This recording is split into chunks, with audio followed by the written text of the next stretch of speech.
Welcome back to Legends of Adtech, the podcast that unpacks the realities behind the adtech industry. It's in partnership with Season 3 sponsor Revving. For those who don't know, Revving helps digital businesses unlock faster access to the revenue they've already earned. You can learn more at revving.io. But for now, I'm your host, Julia Linehan. I'm the CEO and founder of The Digital Voice. And today we're asking a very pressing question. How do you actually make adtech work for publishers? Now, because for all the innovation, the automation and scale that this industry loves to talk about, publishers are the foundation of the ecosystem. And let's be honest, they've had a rough ride. Shrinking margins, increasing complexity, more intermediaries, and constant pressure to do more for less. So how do we make it work? Well, to unpack that, I'm joined by someone who's spent decades right at the center of it, because Andrew Buckman is CEO at Publisher Collective. And he's built up a career at the very intersection of publishing, tech, and commercial strategy. From the very early days at Yahoo to leadership roles at OpenX, Sublime, and Azerion, he's had a front row seat of what's actually worked and what needs to change. Now at Publisher Collective, he's focused on reshaping the ecosystem around trust, signal intelligence, and long-term publisher value, while enabling advertisers to run better and more effective campaigns. So Andrew, a huge welcome to Legends of Adtech. Thank you very much. Yes, well, that sounds all very grown up. The decades part of it is something I'm not sure I really want to admit to, but yes. That's why you're a legend. That's why you're here. Don't worry, I'm in my I'm coming into my fourth decade. So yeah, it's painful to think of it like that. Yes. But Andrew, I've done your job for you, but we always put our lovely guests under pressure to give you a challenge. 60 seconds or less to say who you are and where you got to where you are today. Yes, yeah, for sure. So I guess, yeah, spent better part of 3 decades, probably maybe almost 4, in publishing technology and commercial strategy, but pretty much making it up as I go along. I think my career properly started in France, where I got a job with Overture, mainly because I could speak English and spell HTML right 9 times out of 10. That was 2002, but I'd been doing internet stuff since 96, so I was a rare breed at that Same year point. I started. There we go. Yes, We are yeah. old timers. Well, that's the thing. I mean, it was easier back then because all you had to say was mention internet and people would take you on as some kind of guru. But it's a bit more to prove now. But Overture got acquired by Yahoo back then, and that taught me that I didn't like working for big corporates. And since then, I've worked for a succession of small to mid-sized ad tech companies, mostly focused on the publisher side of the house. And then somewhere along the line, I figured out that what really floats my boat is the people I work with, and doing what I can to get them to discover new skills and to grow into new areas. So today I'm CEO of Publisher Collective. We brought together Publisher Collective and Sneagle to build something that's generally differentiated, trying to get a business that puts publisher value and audience intelligence at the center of everything that we do. And really, I love just being back into a company that is a number of people that I can understand who everybody is and everybody can understand who I am. Rather than some sort of big thing of nameless Excel sheets. Well, it's interesting because when we were looking at Publisher Collective, and we always start this with a WTF question, and one came to mind for you because Publisher Collective has this performance without compromise statement. I wanted to WTF that. I mean, basically, really, the performance without compromise comes down to simple belief that you shouldn't have to choose between ads that perform and ads that respect the user and the publisher's environment.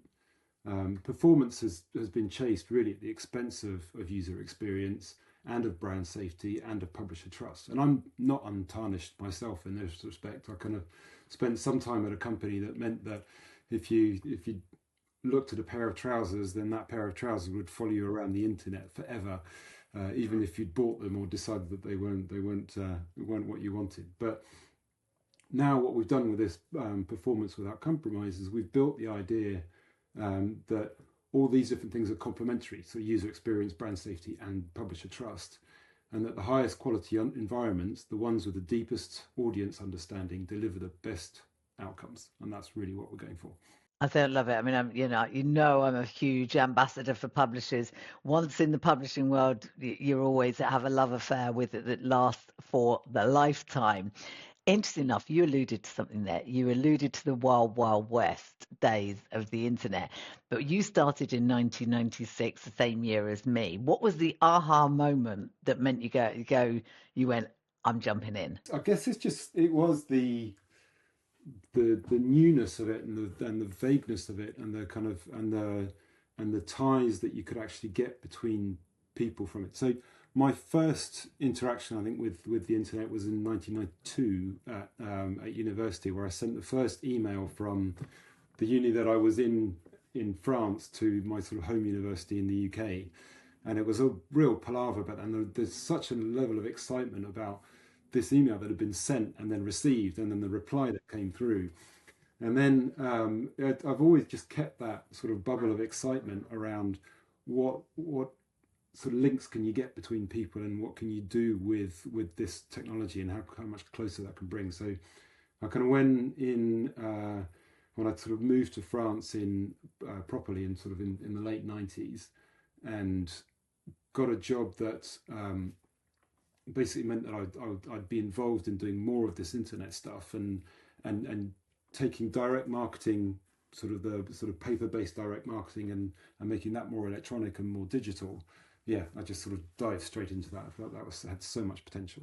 See, normally, again, for me, it was the fact that I realized I could know more than anyone else because we made up the acronyms. It was brilliant. So no one knew what the fudge we were talking about. And we were like, oh, and actually, I still know a lot of the acronyms for it. You just had to know it. But why we did it, I don't know. So to me, it was that. It was like knowledge is power in some ways, and learn and always jump in at the very early stages.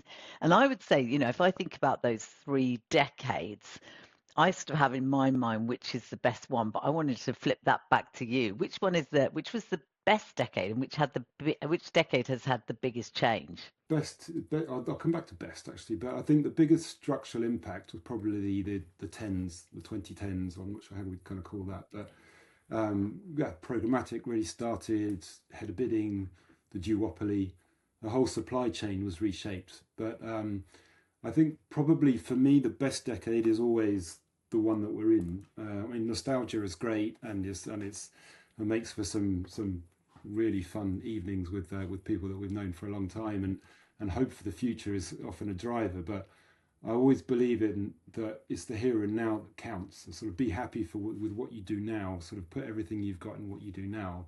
Don't save all the fun for later. I think life's too short to work with dicks or work with stuff that you don't want to go for. So that's kind of we're pushed on that. 100%. There's two things from that. One, there's a reason why in a car the window in front of you is the larger window than the one behind. You've got to look forward and also be in the moment when driving, otherwise it's dangerous. And the second thing you said there was don't work with dicks, and it's one of my mantras that I've lived by. So I absolutely love that. One of the interesting things though is that we've made. You mentioned that the 2010 and the 10 years following that, and that header bidding and all of those. And at that point, when we launched programmatic, I think we began to make things very complicated. But would you think today, ad tech today is more sophisticated, more complicated? How would you describe it? Both is the unhelpful answer on that one, but not always in the right proportions. So we've added enormous sophistication in some areas. So machine learning, audience modeling, real-time decisioning. But we've also layered in complexity that serves the tech and not the outcomes. So like you referred to the kind of mystification that we've got with all the 3-letter acronyms, so much so that we're starting to run out and we're starting to 4-letter. I mean, AdCP is just sort of first example of those kind of things. Purdue, I like Purdue. Yes. Programmatic digital out of home, which no one refers to as Purdue except for me. I think when a publisher needs a team of specialists just to understand their own revenue stack, then something's gone wrong. So we've got a lot of sophistication. We should use that to simplify and not obscure and make things more complicated. Andrew, I mean, I know you well, but I've also known you step into a lot of C-suite roles and turn things around and drive real change. But I wondered if it's the love of the challenge, or is it something else that drives you to take on those C-suite roles within companies? I mean, I love a challenge, and I'm a big sort of puzzle player or puzzle solver. So I love sort of getting into a problem and figuring out what's the right solution. But what generally drives me is the belief that businesses can be better, and the people inside them often know that too. I mean, there's something deeply satisfying about walking into an organisation where the potential is clear, but it's locked in there, and you can work with the team to find a better way through and actually unlock that value. A lot of the companies I worked with, they were great at one point, and it's about helping the people remember what was great about the company and bringing that back out again. And I think it's interesting because you mentioned at the start, you've worked for the big corporates and you wouldn't again. And I think there's a lot of people have this idealized view of working for the big players and the kudos that comes with that. Would you say, I don't want to term it that, but I still think the scale ups are harder. So which is easier and which is more rewarding? I think I know the answer. The scale ups are more rewarding for me personally. I mean, big players, they'll give you resources, they'll give you reach. You've got the brand name that kind of helps you go along, and they can sort of help you get into places which you only dream about doing when you're a scale up. But they can also give you a lot of inertia. I think that was probably the frustrating thing I had when I was in a bigger corporate, is that decisions just take forever, and you never really understand why a decision went one way or not, or if it just wasn't being taken. And scale ups, operationally, they're way harder. I mean, you're often building the plane whilst you're flying it. Well, actually, you're often just throwing the components of a plane off a cliff and then trying to build it before you hit the ground. But the feedback loops are tighter. The impact of good decisions and bad decisions are felt faster. So it's definitely way more rewarding. There's a directness to it, which I find really energizing. But have you ever taken on more than you can handle? Every time. I don't know. I've still got this The imposter scars. syndrome. I mean, it's every time I step into a job, I think, okay, when are they going to find me out? And it might sound like false modesty because I've been brought on to do some big jobs and I've done some really good things. And deep down, I know that I can do the job. But there's a lot riding on everything that's so intangible. Like, have I read the situation correctly? Am I going to be able to get people to trust me quickly? Am I going to be able to understand sort of people as quickly as I need to and be able to work with them in that way? Well, if anyone can, you can, because honestly, one of the nicest guys I know in the industry, and I've always said that you felt that you have that capacity to have principles that lean more towards people than profits. With that in mind, though, has that ever placed you in a position where you butted heads with the board, and have you had to walk away for the right reasons? Yes, well, yeah, I have butted heads with boards on this kind of thing, and I think that's healthy because a board's job is to challenge everything that I do, or that the management team it does, and my job is to make the case that investing in people is investing in performance. So short-term cost optimization that hollows out a team is one of the most expensive business mistakes that a business can make. And you just don't see that bill immediately. That creeps up in 6 months or a year's time. So I've walked away before from situations where I felt that balance between what the board wanted and what the business really needed to do was irreconcilable. But I'm lucky this time, and I've got a board and a major investor who really believe in this and back me up in this kind of area. And I think it can be, and it's so important. I started this conversation going, publishers have not had an easy ride. I want to unpack that a little bit and go, I feel for them. And I think that one of the biggest challenges is that their slice of their pie is diminished more and more and more. And there's various different figures bandied around on the exact amount, say, out of a £1, what they can charge at, say, per CPM, let's just call it a pound, what they actually end up receiving, and it's as low as 10p. Is that the biggest challenge, the financial side and the feeding too many mouths, too many slices of pie going elsewhere? Is it the ad tech stack's got too complex? Is it other people eroding their inventory and just too much saturation in terms of media? What is it? Ultimately, yes. I think ultimately there are too many people involved in trying to take their share of the advertiser's pound and making sure that as much of it comes back to the publisher. I mean, I think that the power and value distribution in the supply chain is wrong. Publishers create the context that makes advertising meaningful, yet so much of the value flows elsewhere. I mean, if the whole reason that the users are there in front of a screen is because of the content that the publishers provide. 100%. And they're not there just to see the advertising, however great that advertising is and however much a brand believes in what they've got. So I'd love to see more genuine collaboration between publishers, and especially with the independents. And I went to a really interesting event yesterday with the Independent Publisher Alliance to help sort of publishers sort of band together and give themselves more collective leverage. So you were talking about the Independent Publisher Alliance and the work they're doing, and I'm a firm believer in stronger together, and that has to be the basis of what's going to give publishers strength. But are publishers reticent to join in, thinking that it's going to, in some way, it's better to keep their own, what they're doing close to their chest? Or have you had experience where actually, and obviously in Publisher Collective, what you're doing, it is all about working closer together and being together and stronger together? Why would a publisher not leap in and try and be stronger together?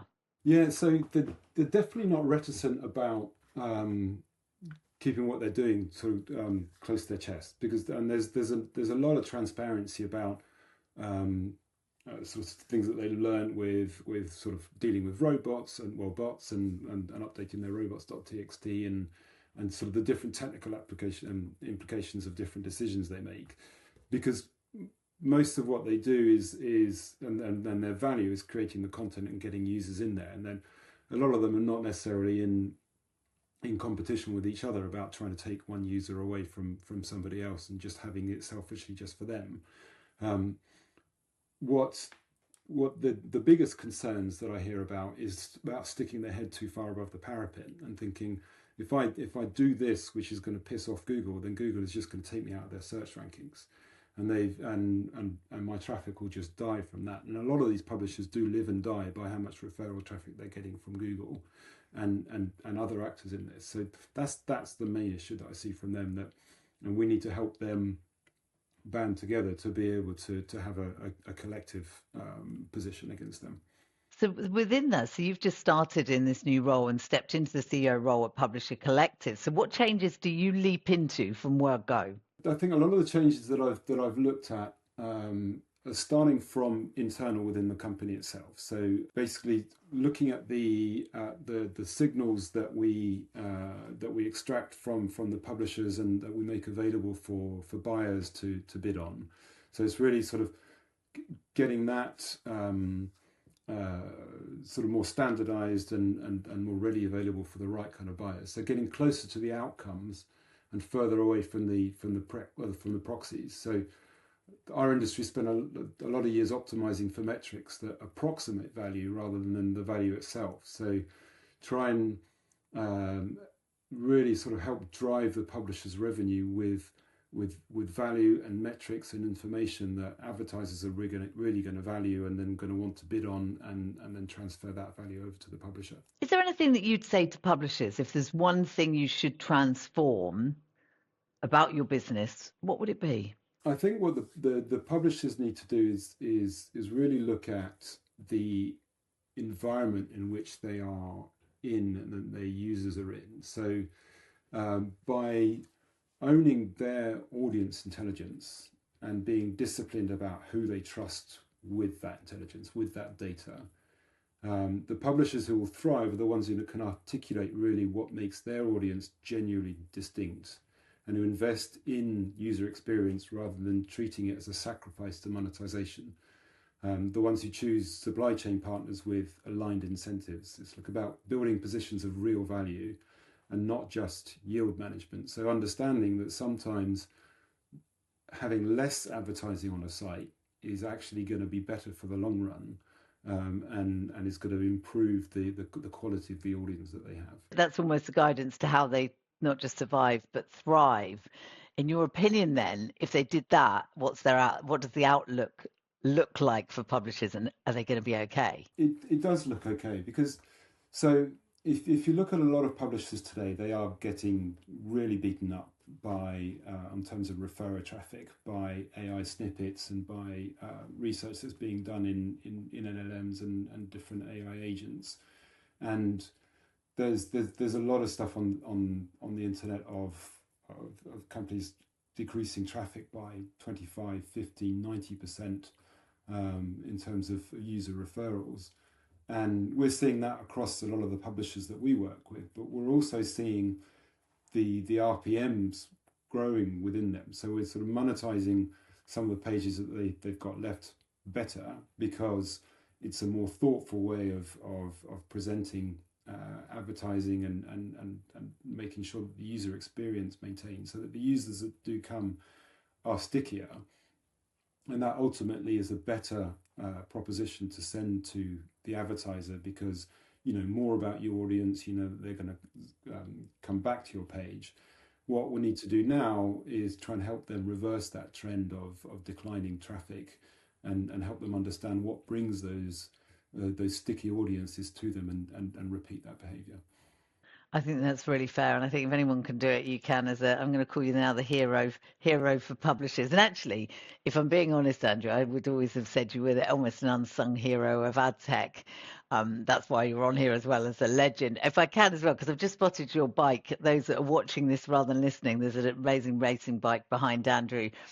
Andrew is my personal hero because, well, a couple of years ago, 7 years ago in Cannes, I decided to join the 7 a.m. coffee bike ride, it said, and I turn up wearing the shorts and top that I was planning to wear on a panel immediately after, and realised everyone was in Lycra. It was racing bikes, not mountain bikes, going on roads all the way to Hotel de Cap. And we got I think we got about 3/4 of the way there, and I was shit scared, and you were so supportive. But equally, I needed to get back for a panel, and you turned around with me to escort me back. So I will forever be grateful, Andrew, my hero on a racing bike. I'm going to blush. But thank you for that. But if we think that's your hero to me, but what do you think it takes to be, I suppose, an unsung hero or legend in our industry? It's consistency, and consistency over time. Just always being who you are, your genuine self, and sort of not just taking advantage of an opportunity or a situation just to put yourself forward. I mean, it's easy to be visible during a boom or when you're riding a trend, but I think the legends are the people who over time keep building, keep thinking, keep showing up through consolidation, through every cycle of hype and hangover. And I think it's really about generosity. And you're a real, I mean, I'll shine the light sort of back on you on this.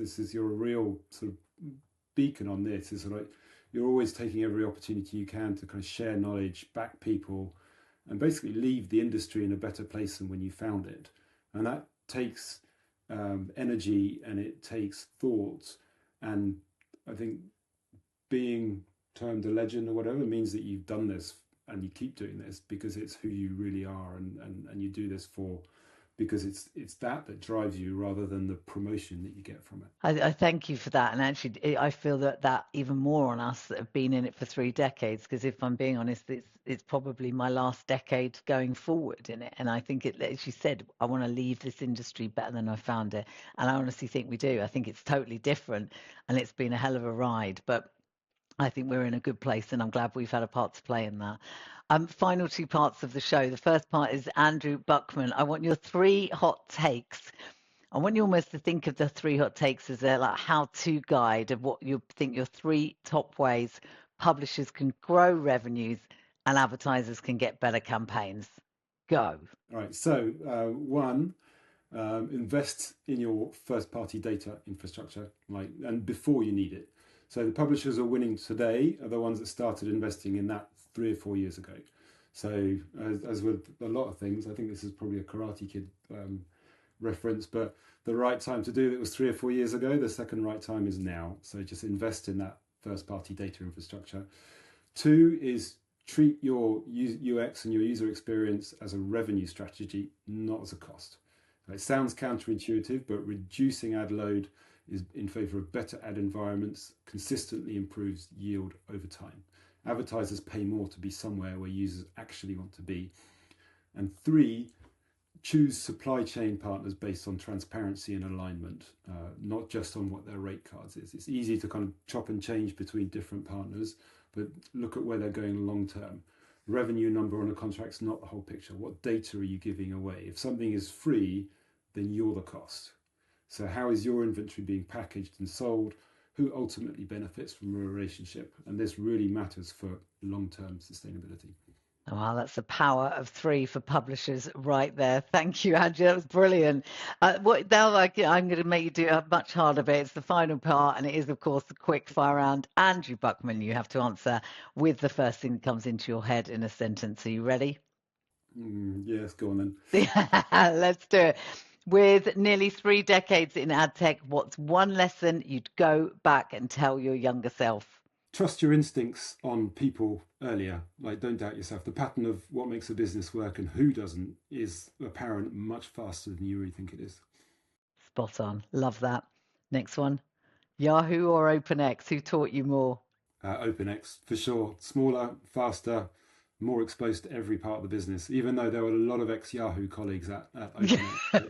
It was a run book for Yahoo. Yes, but you learn more when you can't hide. Ready for this one? Header bidding. Necessary evil or savior? Oh, blimey. You're not going to like the answer, but necessary evolution, I might call it. Oh, honestly, you're such a politician. I love that. Well, Okay. It solved a lot of problems, but then it caused a load as well. 100% it did, yeah. I've got one foot in each camp on that one. Big tech, friend, foe, or frenemy? I'm glad you put the third one in. Frenemy, for sure, is my safe answer on that. I've always lived in the shadow of big tech, but they've driven loads of innovation, but they're also driven loads of competition. Yeah, 100%.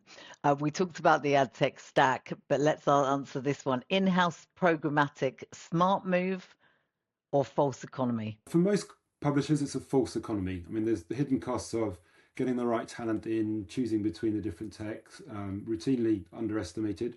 But for the biggest, it can definitely make sense. You need to identify which one you really are as a publisher.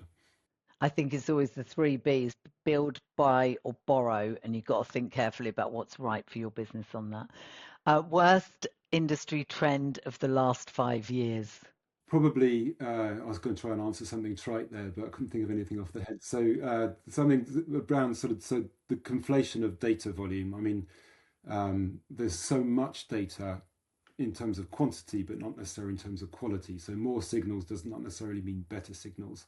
And we spend a lot of resource chasing noise. I think then let's look at the flip side then. Best innovation for in the last 5 years. It's a weird one. So contextual intelligence, I'm going to say, because we were doing context like 15 years ago, and that kind of went away with all the data that's come in. But contextual intelligence coming back now is like, who is your user and where are they where they're reading this particular, and how are they interacting with that content? And that really matters, the relationship between content, audience, and relevance. Do you remember back in the 1990s, we thought we were so clever and we went right time, right place, right moment, and all of that, and it was overused, but it's not wrong. I mean, it's surely if the context is you are viewing the context correctly, if it's what you want to see, you will appreciate that as a user, and therefore, if the ads are right and contextually relevant, bingo. Yes, yeah, and that still gets used a lot today. I mean, it still gets sort of marketing execs who are younger than myself sort of bring this up. Do they think they've come up with an Einstein, whatever it is, an Einstein moment, and go, I've come up with a phrase? We're like, yeah, we did that in the late 90s. Next question, Andrew. Do nice guys win in ad tech? I think the ones with patience do. I mean, short-term aggressive players often win. Like they've got a louder voice, they dare more, they push more, they're cheekier, they're kind of more aggressive. But I think long-term reputation and relationships compound in ways that short-term tactics just cannot replicate. 100%. I 100% agree. And remember, it's a very small industry. You just have to try and be kind and live to your own values and make them good values. Yeah, I'm still working with people I worked with 25 years ago, and there's a reason for that. 100%. Last couple of ones. What's your guilty pleasure outside of work? Well, the guilty one is chocolate. I've got zero willpower when it comes to chocolate. Final one. If you had a magic wand and could fix one thing in the industry that's broken, what would it be and why? Trust, for sure. I mean, in the early days, we had an opportunity to build an ecosystem where all parties, like publishers, advertisers, users, felt that the value exchange was fair and legible and wouldn't really protect that carefully enough. So we've been paying that price ever since. So everything else, sort of signal loss, brand safety, ad fraud flows from that original fracture. So if I could fix one thing, it would be that. Mic drop moment to finish there. Andrew Buckman, you've been amazing, as I knew you would be. Thank you so much for joining me today. Thank you. So if there's one thing that this conversation highlights, is that the future of ad tech doesn't just depend on better technology, but on whether the ecosystem can work for every part of the ad tech machine. And as always, you'd love to hear your take on it as well. What's a healthier ad tech ecosystem look like? How does it impact publishers? If you're a publisher right now, how are you faring? And what's your plan to do better and to make sure you're actually earning the money that you deserve? Before we go, a quick thank you to our Season 3 partner, Reving. So Reving believes that digital businesses should have greater control over how and when capital is deployed. Reving provides flexible revenue and payments and aligns funding with performance across currencies and markets. It modernizes capital moving through the digital economy, and we applaud that. So to find out more, head to reving.io. If you've enjoyed today's episode, don't forget to follow, rate and review and share with someone in your network. Until next time, I'm Julia Linehan. Keep it juicy.